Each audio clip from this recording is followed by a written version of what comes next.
ओम नमो भगवते वासुदेवाय। आप सभी का हमारे YouTube चैनल पर हार्दिक स्वागत है। आज एकादशी पर सुने श्रीमद् भागवत कथा का ये अध्याय, ब्राह्मण आत्मदेव की कथा। पूर्व काल की बात है। तुंगभद्रा नदी के तट पर एक उत्तम नगर बसा हुआ था। वहाँ सभी लोग अपने अपने धर्मों का पालन करते और सत्य एवं सत्कर्म में लगे रहते थे। उस नगर में आत्मदेव नामक एक ब्राह्मण रहता था, जो समस्त वेदों का विशेषज्ञ और श्रौत स्मार्त कर्मों में निष्णात था। वह ब्राह्मण द्वितीय सूर्य की भांति तेजस्वी जान पड़ता था। यद्यपि वह भिक्षा से ही जीवन निर्वाह करता था, तो भी लोक में धनवान समझा जाता था। उसकी स्त्री का नाम धुंधली था। वह सुंदरी तो थी ही, अच्छे कुल में भी उत्पन्न हुई थी, फिर भी स्वभाव की बड़ी हठीली थी। सदा अपनी ही टेक रखती थी, हमेशा दूसरे लोगों की चर्चा किया करती थी। उसमें क्रूरता भी थी तथा वह प्रायः बहुत बकवाद किया करती थी, परंतु घर का कामकाज करने में बड़ी बहादुर थी। कंजूस भी कम नहीं थी। कलह का तो उसे व्यसन सा हो गया था। ये दोनों पति पत्नी बड़े प्रेम से रहते थे, फिर भी उन्हें कोई संतान नहीं थी। इस कारण धन, भोग सामग्री तथा घर आदि कोई भी वस्तु उन्हें सुखद नहीं जान पड़ती थी। कुछ काल के पश्चात उन्होंने संतान प्राप्ति के लिए धर्म का अनुष्ठान आरंभ किया। वे दीनों को सदा गौ, भूमि, सुअर और वस्त्र आदि दान करने लगे। उन्होंने अपने धन का आधा भाग धर्म के मार्ग पर खर्च कर दिया, तो भी उनके न कोई पुत्र हुआ न पुत्री। इससे ब्राह्मण को बड़ी चिंता हुई। वह आकुल हो उठा और एक दिन अत्यंत दुख के कारण घर छोड़कर वन में चला गया। वहां दोपहर के समय उसे प्यास लगी, इसलिए वह एक पोखरे के किनारे गया और वहां जल पीकर बैठा रहा। संतानहीनता के दुख से उसका सारा शरीर सूख गया था। उसके बैठने के 2 ही घड़ी बाद एक सन्यासी वहां आए। उन्होंने भी पोखरे में जल पिया। ब्राह्मण ने देखा वे जल पी चुके हैं, तो वह उनके पास गया और चरणों में मस्तक झुकाकर जोर जोर से सांस लेता हुआ सामने खड़ा हो गया। सन्यासी ने पूछा, ब्राह्मण तुम रोते क्यों हो? तुम्हें क्या भारी चिंता सता रही है? तुम शीघ्र ही मुझसे अपने दुख का कारण बताओ। ब्राह्मण ने कहा, मुने मैं अपना दुख क्या कहूँ? ये सब मेरे पूर्व पापों का संचित फल है। मेरे कोई संतान नहीं है, इससे मेरे पितर भी दुखी हैं। वे मेरे पूर्वज मेरी दी हुई जलांजलि को जब पीने लगते हैं, उस समय वह उनकी चिंता जनित सांसों से कुछ गर्म हो जाती है। देवता और ब्राह्मण भी मेरी दी हुई वस्तु को प्रसन्नता पूर्वक नहीं लेते। संतान के दुख से मेरा संसार सूना हो गया है, अतः अब मैं यहाँ प्राण त्यागने के लिए आया हूँ। संतानहीन पुरुष का जीवन धिक्कार के योग्य है। जिस घर में कोई संतान, कोई बाल बच्चे ना हो, वह घर भी धिक्कार देने योग्य है।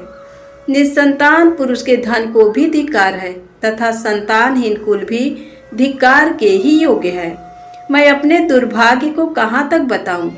जिस गाय को पालता हूँ वह भी सर्वथा बंध्या हो जाती है। मैं जिसको रोपता हूँ उस वृक्ष में भी फल नहीं लगते। इतना ही नहीं, मेरे घर में बाहर से जो फल आता है वह भी शीघ्र ही सूख जाता है। जब मैं ऐसा अभागा और संतानहीन हूँ, तो इस जीवन को रखने से क्या लाभ है? ऐसा कहकर वह ब्राह्मण दुख से व्यथित हो उठा और उन सन्यासी बाबा के पास फूट फूट कर रोने लगा। सन्यासी के हृदय में बड़ी करुणा भर आई। वे योगी भी थे। उन्होंने ब्राह्मण के ललाट में लिखे हुए विधाता के अक्षरों को पढ़ा और सब कुछ जानकर विस्तार पूर्वक कहना आरंभ किया। सन्यासी ने कहा, ब्राह्मण सुनो, मैंने इस समय तुम्हारा प्रारब्ध देखा है। उससे जान पड़ता है कि 7 जन्मों तक तुम्हारे कोई संतान किसी प्रकार नहीं हो सकती। अतः संतान का मोह छोड़ो, क्योंकि ये महान अज्ञान है। देखो, कर्म की गति बड़ी प्रबल है, अतः विवेक का आश्रय लेकर संसार की वासना त्याग दो। पूर्व काल में संतान के ही कारण राजा सगर और अंग को दुख भोगना पड़ा था। इसलिए अब तुम कुटुंब की आशा छोड़ दो, त्याग में ही सब प्रकार का सुख है। ब्राह्मण बोले, बाबा विवेक से क्या होगा, मुझे तो जैसे बने वैसे पुत्र ही दीजिए, नहीं तो मैं शोक से मूर्छित होकर आपके आगे ही प्राण त्याग दूंगा। पुत्र आदि के सुख से हीन ये सन्यास तो सर्वथा नीरस ही है। संसार में पुत्र पौत्रों से भरा हुआ गृहस्थ आश्रम ही सरस है। ब्राह्मण का ये आग्रह देख उन तपोधन ने कहा, देखो विधाता के लेख को मिटाने का हठ करने से राजा चित्रकेत को कष्ट भोगना पड़ा। अतः दैव ने जिसके पुरुषार्थ को कुचल दिया हो, ऐसे पुरुष के समान तुम्हें पुत्र से सुख नहीं मिलेगा। फिर भी तुम हठ करते जा रहे हो, तुम्हें केवल अपना स्वार्थ ही सूझ रहा है, अतः मैं तुमसे क्या कहूँ। अंत में ब्राह्मण का बहुत आग्रह देख सन्यासी ने उसे एक फल दिया और कहा, इसे तुम अपनी पत्नी को खिला देना, इससे उसके एक पुत्र होगा। तुम्हारी स्त्री को चाहिए कि वह 1 वर्ष तक सत्य, शौच, दया और दान का नियम पालती हुई प्रतिदिन एक समय भोजन करे। इससे उसका बालक अत्यंत शुद्ध स्वभाव वाला होगा। ऐसा कहकर वे योगी महात्मा चले गए और ब्राह्मण अपने घर लौट आया। यहाँ उसने अपनी पत्नी के हाथ में वह फल दे दिया और स्वयं कहीं चला गया। उसकी पत्नी तो कुटिल स्वभाव की थी। अपनी सखी के आगे रो रो कर इस प्रकार कहने लगी, अहो मुझे तो बड़ी भारी चिंता हो गई, मैं तो इस फल को नहीं खाऊंगी। सखी, इस फल को खाने से गर्भ रहेगा और गर्भ से पेट बढ़ जाएगा, फिर तो खाना पीना कम होगा और इससे मेरी शक्ति घट जाएगी। ऐसी दशा में तुम ही बताओ, घर का काम धंधा कैसे होगा। यदि दैववश गांव में लूट पड़ जाए तो गर्भिणी स्त्री भाग कैसे सकेगी। यदि कहीं सुखदेव जी की तरह ये गर्भ भी 12 वर्षों तक पेट में ही रह गया तो इसे बाहर कैसे निकाला जाएगा। यदि कहीं प्रसव काल में बच्चा टेढ़ा हो गया तब तो मेरी मौत ही हो जाएगी। बच्चा पैदा होते समय बड़ी असह्य पीड़ा होती है, मैं सुकुमारी स्त्री भला उसे कैसे सह सकूंगी। गर्भवती अवस्था में जब मेरा शरीर भारी हो जाएगा और चलने फिरने में आलस्य लगेगा, उस समय मेरी ननद रानी आकर घर का सारा माल उड़ा ले जाएंगी। और तो और ये सत्य, शौच आदि का नियम पालना तो मेरे लिए बहुत ही कठिन दिखाई देता है। जिस स्त्री के संतान होती है उसे बच्चों के लालन पालन में भी कष्ट भोगना पड़ता है। मैं तो समझती हूँ बांझ अथवा विधवा स्त्रियां ही अधिक सुखी होती हैं। इस प्रकार कुतर्क करके उस ब्राह्मणी ने फल नहीं खाया। जब पति ने पूछा, तुमने फल खाया, तो उसने कह दिया, हाँ खा लिया। एक दिन उसकी बहन अपने आप ही उसके घर आई। धुंधली ने उसके आगे अपना सारा वृत्तांत सुनाकर कहा, बहन मुझे इस बात की बड़ी चिंता है कि संतान न होने पर मैं पति को क्या उत्तर दूंगी। इस दुख के कारण मैं दिनों दिन दुबली हुई जा रही हूँ, बताओ मैं क्या करूँ। तब उसने कहा, दीदी मेरे पेट में बच्चा है, प्रसव होने पर वह बालक मैं तुमको दे दूंगी। तब तक तुम गर्भवती स्त्री के भांति घर में छिपकर मौज से रहो। तुम मेरे पति को धन दे देना, इससे वे अपना बालक तुम्हें दे देंगे तथा लोगों में इस बात का प्रचार कर देंगे कि मेरा बच्चा 6 महीने का होकर मर गया। मैं प्रतिदिन तुम्हारे घर में आकर बच्चे का पालन पोषण करती रहूंगी। तुम इस समय परीक्षा लेने के लिए ये फल गौ माता को खिला दो। तब उस ब्राह्मणी ने स्त्री स्वभाव के कारण वह सब कुछ वैसे ही किया। तदनंतर समय आने पर उसकी बहन को बच्चा पैदा हुआ। बच्चे के पिता ने बालक को लाकर एकांत में धुंधली को दे दिया। उसने अपने स्वामी को सूचना दे दी कि मेरे बच्चा पैदा हो गया और कोई कष्ट नहीं हुआ। आत्मदेव के पुत्र होने से लोगों को बड़ी प्रसन्नता हुई। ब्राह्मण ने बालक का जात कर्म संस्कार करके ब्राह्मणों को दान दिया। उसके दरवाजे पर गाना बजाना आदि नाना प्रकार का मांगलिक उत्सव होने लगा। धुंधली ने स्वामी से कहा, मेरे स्तनों में दूध नहीं है, फिर गाय भैंस आदि अन्य जीवों के दूध से मैं बालक का पोषण कैसे करूंगी? मेरी बहन को भी बच्चा हुआ था, किंतु वह मर गया। अतः अब उसी को बुलाकर घर में रखिए, वही आपके बालक का पालन पोषण करेगी। उसके पति ने पुत्र की जीवन रक्षा के लिए सब कुछ किया। माता ने उसका नाम धुंधकारी रखा। तदनंतर 3 महीने बीतने के बाद ब्राह्मण की गौ ने भी एक बालक को जन्म दिया, जो सर्वांग सुंदर, दिव्य, निर्मल तथा सुवर्ण की सी कांति वाला था। उसे देखकर ब्राह्मण देवता को बड़ी प्रसन्नता हुई और उसने स्वयं ही बालक के सब संस्कार किए। उस बालक के कान गौ के समान थे। ये देखकर आत्मदेव ने उसका नाम गोकर्ण रख दिया। कुछ काल व्यतीत होने पर वे दोनों बालक जवान हो गए। उनमें गोकर्ण तो पंडित और ज्ञानी हुआ, किंतु धुंधकारी महादुष्ट निकला। स्नान और शौचाचार का तो उसमें नाम भी नहीं था। वह अभक्ष्य भक्षण करता, क्रोध में भरा रहता और बुरी बुरी वस्तुओं का संग्रह किया करता था। भोजन तो वह सबके हाथ का कर लेता था, चोरी करता, सब लोगों से द्वेष बढ़ाता, दूसरों के घरों में आग लगा देता और खिलाने के बहाने छोटे बच्चों को पकड़कर कुएं में डाल देता था। जीवों की हिंसा करने का उसका स्वभाव हो गया था।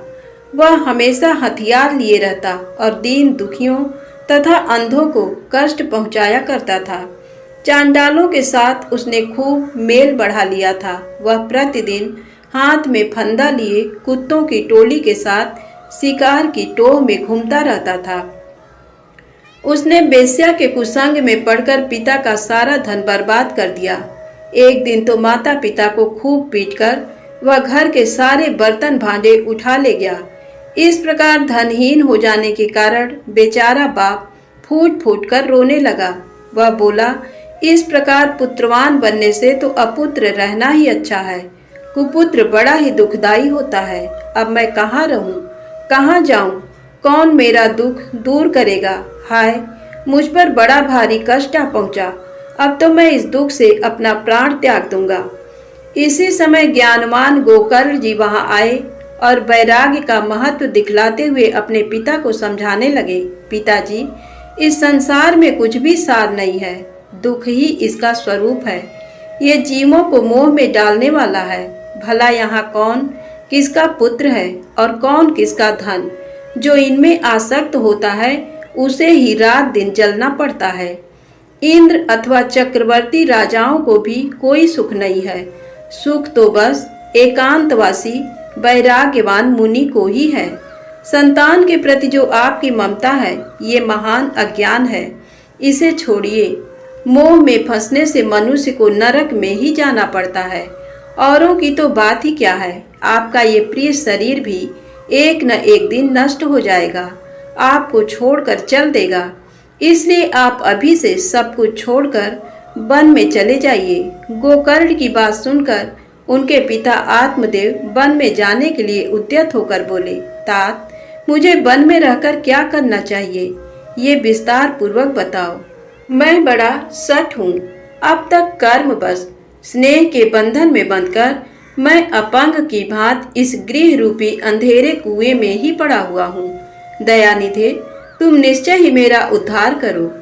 गोकर्ण ने कहा, पिताजी, हड्डी मांस और रक्त के पिंड रूप इस शरीर में आप मैंपन का अभिमान छोड़ दीजिए और स्त्री पुत्र आदि वे मेरे हैं, इस भाव को सदा के लिए त्याग दीजिए।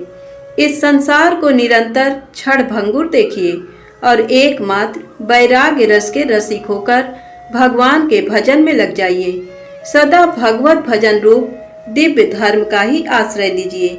सकाम भाव से किए जाने वाले लौकिक धर्मों को छोड़िए। साधु पुरुषों की सेवा कीजिए। भोगों की तृष्णा को त्याग दीजिए तथा दूसरों के गुण दोषों का विचार करना शीघ्र छोड़कर निरंतर भगवत सेवा एवं भगवत कथा के रस का पान कीजिए।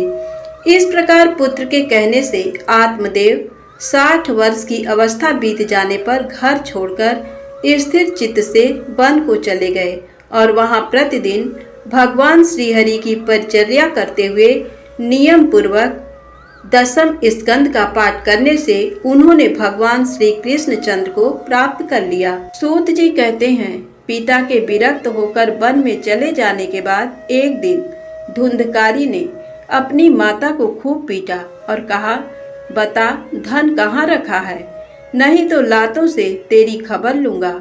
उसकी इस बात से डरकर और पुत्र के उपद्रवों से दुखी होकर उसकी माँ रात को कुएं में कूद पड़ी। इससे उसकी मृत्यु हो गई। इस प्रकार माता पिता के न रहने पर गोकर्ण जी तीर्थ यात्रा के लिए चल दिए। वे योगनिष्ठ थे। उनके मन में इस घटना के कारण न कोई दुख था न कोई सुख, क्योंकि उनका न कोई शत्रु था न मित्र। अब धुंधकारी 5 वेश्याओं के साथ घर में रहने लगा। उनके पालन पोषण के लिए बहुत सामग्री जुटाने की चिंता से उसकी बुद्धि मोहित हो गई थी, अतः वह अत्यंत क्रूरतापूर्ण कर्म करने लगा। एक दिन उन कुलटाओं ने उससे गहनों के लिए इच्छा प्रकट की। धुंधकारी तो काम से अंधा हो रहा था, उसे अपनी मृत्यु की भी याद नहीं रहती थी। ये गहने जुटाने के लिए घर से निकल पड़ा और जहाँ तहाँ से बहुत सा धन चुराकर पुनः अपने घर लौट आया। वहाँ आकर उसने उन वेश्याओं को बहुत से सुंदर सुंदर वस्त्र और कितने ही आभूषण दिए।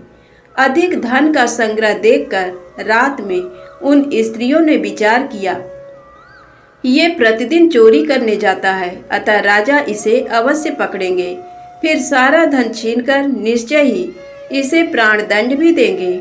ऐसी दशा में इस धन की रक्षा के लिए हम लोग क्यों न इसे गुप्त रूप से मार डालें। इसे मार ये सारा धन लेकर हम कहीं और जगह चल दें। ऐसा निश्चय करके उन स्त्रियों ने धुंधकारी के सो जाने पर उसे रस्सियों से कसकर बांध दिया और गले में फांसी डालकर उसके प्राण लेने की चेष्टा करने लगी, किंतु वह तुरंत नहीं मरा। इससे उनको बड़ी चिंता हुई। तब उन्होंने जलते हुए अंगारे लाकर उसके मुंह पर डाल दिए। इससे ये आग की लपटों से पीड़ित होकर छटपटाता हुआ मर गया। फिर उन्होंने उसकी लाश को गड्ढे में डालकर गाड़ दिया। प्रायः ऐसी स्त्रियां बड़ी दुस्सह साहस वाली होती हैं। इस रहस्य का किसी को भी पता नहीं चला। लोगों के पूछने पर उन स्त्रियों ने कह दिया कि हमारे प्रियतम धन के लोभ से कहीं दूर चले गए हैं, इस वर्ष के भीतर ही लौट आएंगे। विद्वान पुरुष को चाहिए कि वह असन मार्ग पर चलने वाली दुष्टा स्त्री का विश्वास न करे। जो मूर्ख इनका विश्वास करता है उसे अवश्य ही संकटों का सामना करना पड़ता है। इनकी वाणी तो अमृत के समान कामियों के हृदय में रस का संचार करती हैं, किंतु हृदय में रेत की धार के समान तीखा होता है। भला इन स्त्रियों का कौन प्रिय है। अनेक पतियों से सहवास करने वाली वे कुलटाएं धुंधकारी का सारा धन लेकर चंपत हो गई और धुंधकारी अपने कुकर्म के कारण बहुत बड़ा प्रेत हुआ।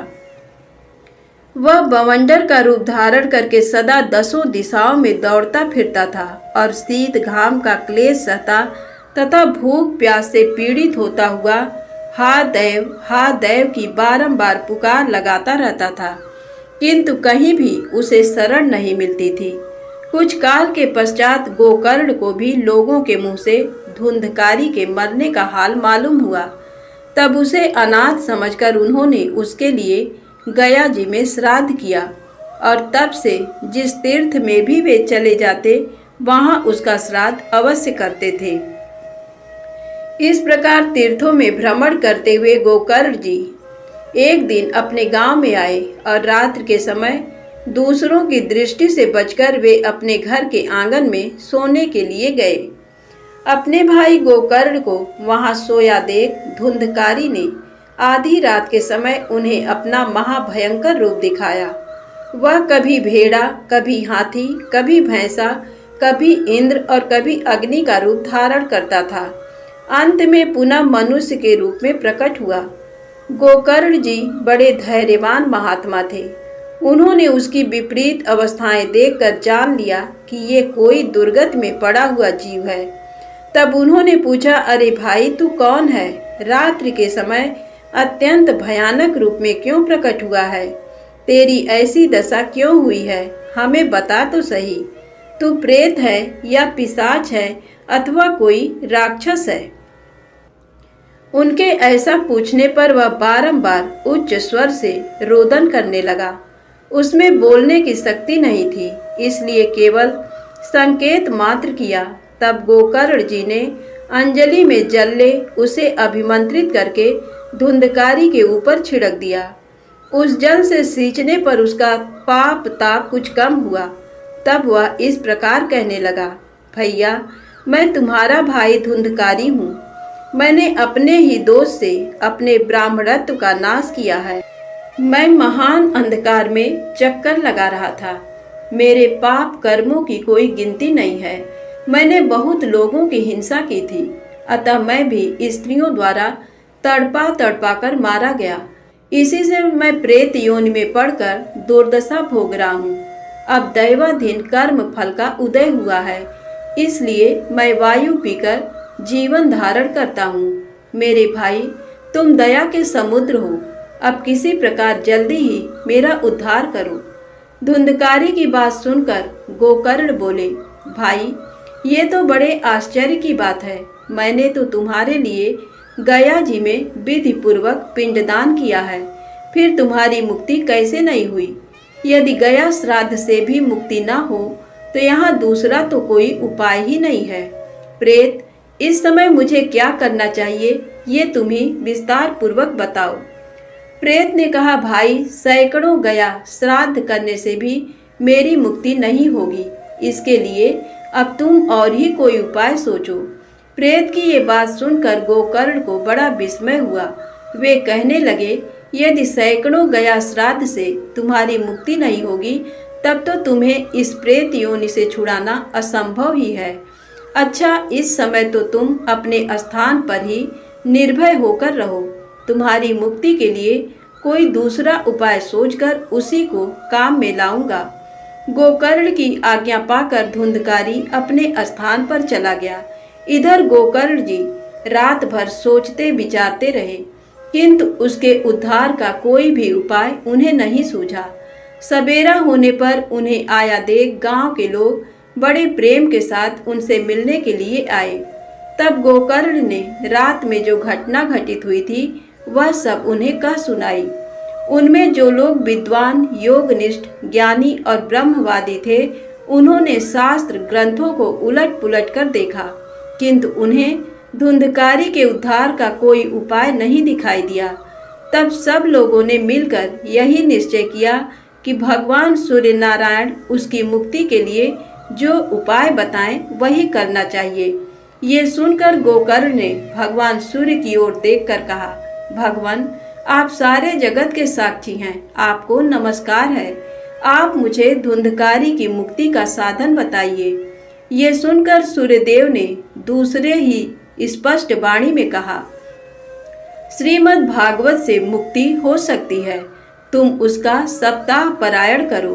भगवान सूर्य का ये ध्वनि रूप वचन वहां सब लोगों ने सुना और सबने यही कहा, ये तो बहुत सरल साधना है, इसको यत्न पूर्वक करना चाहिए। गोकर्ण जी भी ऐसा ही निश्चय करके कथा बाँचने को तैयार हो गए। उस समय वहां कथा सुनने के लिए आसपास के स्थानों और गांवों से लोग एकत्रित होने लगे। अपंग, अंधे, बूढ़े और मंदभागी पुरुष भी अपने पापों का नाश करने के लिए वहां आ पहुंचे। इस प्रकार यहाँ बहुत बड़ा समाज जुट गया, जो देवताओं को भी आश्चर्य में डालने वाला था।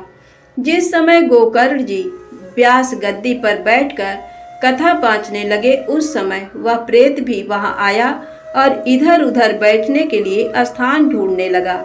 इतने में ही उसकी दृष्टि एक 7 गांठ वाले ऊंचे बांस पर पड़ी। उसी के नीचे वाले छेद में घुसकर वह कथा सुनने के लिए बैठा। वायु रूप होने के कारण वह बाहर कहीं बैठ नहीं सकता था, इसलिए बांस में ही घुस गया था। गोकर्ण जी ने एक वैष्णव ब्राह्मण को प्रधान श्रोता बनाकर पहले स्कंद से ही स्पष्ट वाणी में कथा सुनानी आरंभ की। सायंकाल में जब कथा समाप्त होने लगी तब एक विचित्र घटना घटित हुई। सब श्रोताओं के देखते देखते तड़ तड़ शब्द करती हुई बांस की एक गांठ फट गई। दूसरे दिन शाम को दूसरी गांठ फटी और तीसरे दिन भी उसी समय तीसरी गांठ फट गई। इस प्रकार 7 दिनों में उस बांस की 7 गांठों को फोड़कर धुंधकारी ने 12 स्कंधों के श्रवण से निष्पाप हो प्रेत योनि का त्याग कर दिया और दिव्य रूप धारण करके वह सबके सामने प्रकट हो गया। उसका मेघ के समान श्याम वर्ण था, शरीर पर पीतांबर शोभा पा रहा था, गले में तुलसी की माला उसकी शोभा बढ़ा रही थी, मस्तक पर मुकुट और कानों में दिव्य कुंडल झलमला रहे थे। उसने तुरंत अपने भाई गोकर्ण को प्रणाम किया और कहा, भाई, तुमने कृपा करके मुझे प्रेत योनि के क्लेशों से मुक्त कर दिया। प्रेत योनि की पीड़ा नष्ट करने वाली ये श्रीमद् भागवत की कथा धन्य है तथा भगवान श्री कृष्ण के परम धाम की प्राप्ति कराने वाला इसका सप्ताह पारायण भी धन्य है। सप्ताह कथा सुनने के लिए बैठ जाने पर सारे पाप कांपने लगते हैं।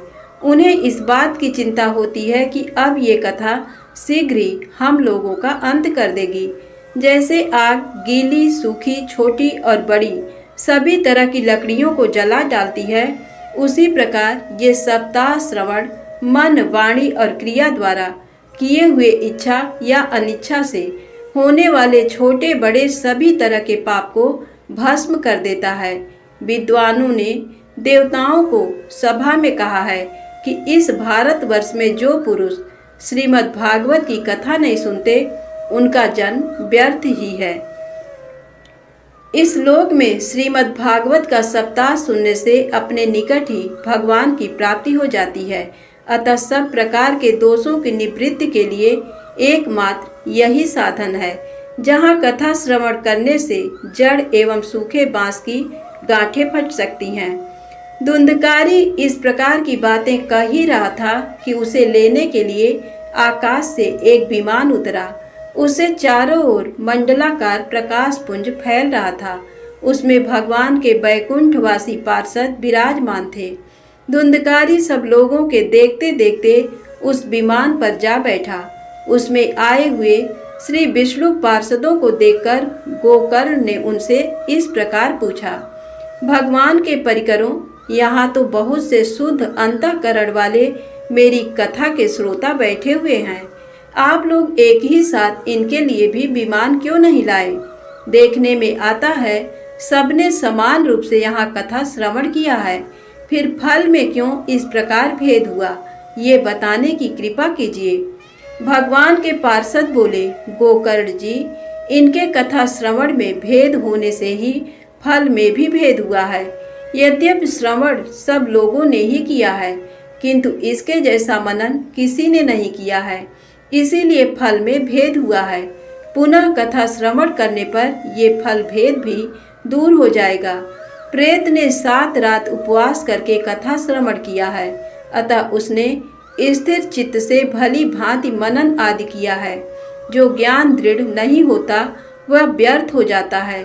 इसी प्रकार ध्यान न देने से श्रवण, संदेह से मंत्र और चंचल चित्त होने से जप निष्फल हो जाता है। वैष्णव पुरुषों से रहित देश, कुपात्र ब्राह्मण से कराया हुआ श्राद्ध, अश्रोत्री को दिया हुआ दान और सदाचारहीन कुल भी नष्ट ही समझना चाहिए। गुरु के वचनों में विश्वास हो, अपने में दीनता की भावना बनी रहे, मन के दोषों को काबू में रखा जाए और कथाएं दृढ़ निष्ठा बनी रहे। इन सब बातों का यदि पालन किया जाए तो अवश्य ही कथा श्रवण का पूरा फल मिलता है। पुनः कथा श्रवण करने के पश्चात इन सब लोगों का वैकुंठ में निवास निश्चित है। गोकर्ण जी, तुम्हें तो स्वयं भगवान श्री कृष्ण ही गोलोक प्रदान करेंगे। ऐसा कहकर वे सब पार्षद भगवान के नामों का कीर्तन करते हुए वैकुंठ धाम में चले गए। उसके बाद गोकर्ण जी ने पुनः श्रावण मास में कथा बाँची। सब लोगों ने 7 दिन तक उपवास करके कथा श्रवण किया। नारद जी, कथा की समाप्ति होने पर वहाँ जो कुछ हुआ उसे सुनिए। उस समय बहुत से विमानों को साथ लिए भक्तों सहित साक्षात भगवान उस स्थान पर प्रकट हो गए। चारों ओर से जय जयकार और नमस्कार के शब्द बारंबार सुनाई देने लगे। भगवान ने प्रसन्न होकर वहां स्वयं भी अपने पांचजन्य नामक शंख को बजाया तथा गोकर्ण को छाती से लगाकर उन्हें अपने समान ही बना लिया। उनके सिवा और भी जितने श्रोता थे उन सबको श्री हरि ने एक ही क्षण में अपना सारूप्य दे दिया। वे सभी मेघ के समान श्याम वर्ण पीतांबरधारी तथा किरीट और कुंडलों से सुशोभित हो गए। उस गांव में कुत्ते और चांडाल आदि जितने भी जीव थे उन सबको गोकर्ण की दया से भगवान ने विमान पर बिठा लिया और बैकुंठ धाम में भेज दिया, जहां योगी पुरुष जाया करते हैं। तत्पश्चात भक्त वत्सल भगवान गोपाल कथा श्रवण से प्रसन्न हो गोकर्ण को साथ ले गोप वल्लभ गोलोक धाम को पधारे। जैसे पूर्व काल में समस्त अयोध्यावासी भगवान श्री रामचंद्र जी के साथ साकेत धाम में गए थे, उसी प्रकार भगवान श्री कृष्ण ने उस गांव के सब मनुष्यों को योगियों के लिए भी दुर्लभ गोलोक धाम में पहुंचा दिया, जहां सूर्य चंद्रमा और सिद्ध पुरुषों की भी कभी पहुंच नहीं होती। उसी लोक में वहां के सब प्राणी केवल श्रीमद् भागवत की कथा सुनने से चले गए। धन्यवाद दोस्तों। कथा अच्छी लगी हो तो कृपया चैनल को लाइक सब्सक्राइब अवश्य करें। एक बार प्रेम से बोलिए भक्त वत्सल भगवान की जय। श्रीमद् भागवत महापुराण की जय।